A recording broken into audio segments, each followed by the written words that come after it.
नमस्कार, मैं राजेश सिसोदिया और इस समय आप देख रहे हो RJ Bharat news 7 franchisee of Lead India. जैसा कि हम सब जानते हैं, गुजरात राज्य के दाहोद जिले के सिंगोड़ तहसील के पास में एक सरकारी जो स्कूल था उसमें एक बहुत ही दर्दनाक कृतज्ञ हुआ है। उसी के संदर्भ में आज सभी जो महिला बहनें हैं हम पहुंच चुके हैं और साथ ही साथ में विशेषकर कांग्रेस के महिला प्रदेश अध्यक्ष हम बहन मौजूद है, उनसे हम रूबरू चर्चा करेंगे। बहन नमस्कार।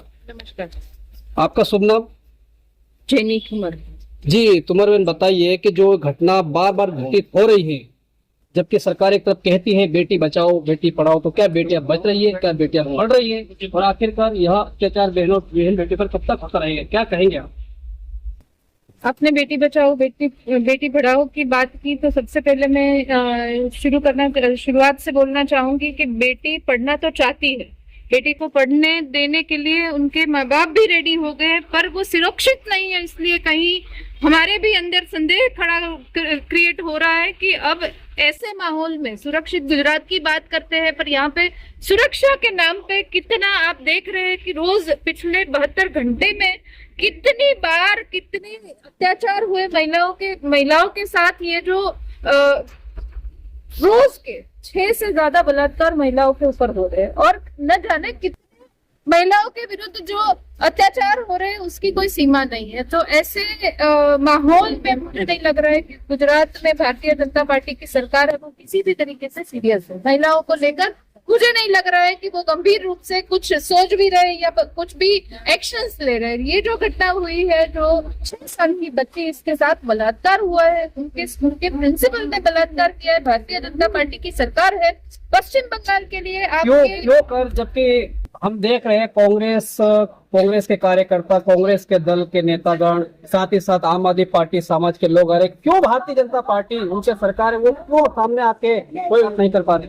हम वही बोल रहे हैं कि भारतीय जनता पार्टी की सरकार जहां पश्चिम बंगाल में नहीं है वहां पे ऐसी कोई घटना हुई है, दुर्घटना हुई है, तो आप इतने खुल के यहाँ के गुजरात के हर जिले में आवेदन दे रहे हैं। तो ये तो अपने गुजरात में हुआ है, भारतीय जनता पार्टी की सरकार है, प्रधानमंत्री यहाँ से बिलोंग करते हैं, रक्षा मंत्री गृह मंत्री यहाँ से बिलोंग करते हैं और यहाँ पे ऐसी घटनाएं हुई, बहुत शर्मजनक बात है। भारतीय जनता पार्टी और आरएसएस खास करके जो विश्व हिंदू परिषद का ये बंदा जो प्रचारक रहा है, जो आचार्य, इसको भी आचार्य तो नहीं बोल सकते, जो नराधम है ये इंसान, इनके द्वारा इसके माध्यम से हुआ। आरएसएस को भी खुल के बोलना चाहिए, भाजपा के पदाधिकारी को भी बोलना चाहिए, नेतागण को भी बोलना चाहिए। सारे के सारे चुप है। इसका मतलब ये है कि कोई सुरक्षित गुजरात की, सलामत गुजरात की सिर्फ बातें करने के लिए होशियार है, बाकी एक्शन में मुझे नहीं लगता कि किसी का कोई गंभीर रूप से इसमें विचार कर रही है सरकार। देखिए, यहाँ पर इन्होंने कहा कि गुजरात राज्य एक ऐसा राज्य है जो कि हमारे देश के प्रधानमंत्री नरेंद्र मोदी का राज्य है। उसी राज्य में